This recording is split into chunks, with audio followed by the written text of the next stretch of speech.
এইখানে একটা আম কেটেছি আইসক্রিম বানাবো বলে, এই প্রথমবার ট্রাই করছি, দেখা যাক কেমন টেস্ট হয়। এখন একটু দুধ গরম করতে হবে, দুধ গরম বসিয়েছি। এখন দুধটা ঠান্ডা করে নিয়েছি, আর এতে এলাচ আর চিনি দেওয়া হয়েছে। এবার আমটাকে ছাড়িয়ে এর মধ্যে দিতে হবে, দিয়ে মিক্সিতে মিক্স করব এটা।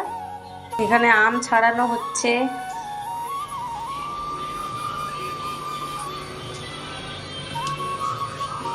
এতে এখন আমটা দিয়ে দেওয়া হয়েছে, এটা এবার মিক্সিতে বসিয়ে মিক্স করব।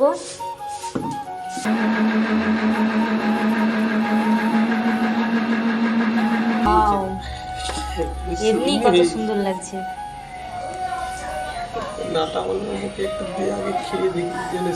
হেবি সুন্দর গন্ধ উঠছে।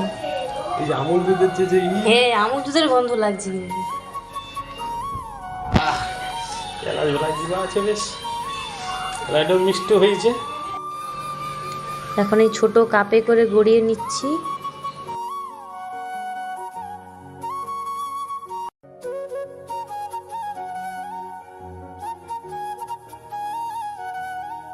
এখানে সব কাপে সাজানো হয়ে গেছে, আর এর গন্ধটা এত সুন্দর লাগছে, পুরো দোকানের সেই আমুলের মতো লাগছে। মানে একে এমনিই খাওয়া যাবে লস্যির মতো। আর এখানে বাঁশ কাঠিগুলো দেওয়া হচ্ছে যাতে খেতে সুবিধা হয়।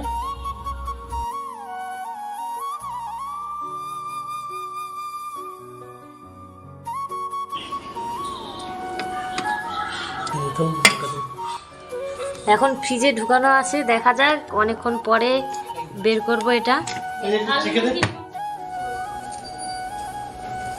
4 ঘন্টা ধরে এটা রেখেছিলাম ফ্রিজে, কত সুন্দর আইসক্রিম বসে গেছে। ইয়াম্মি।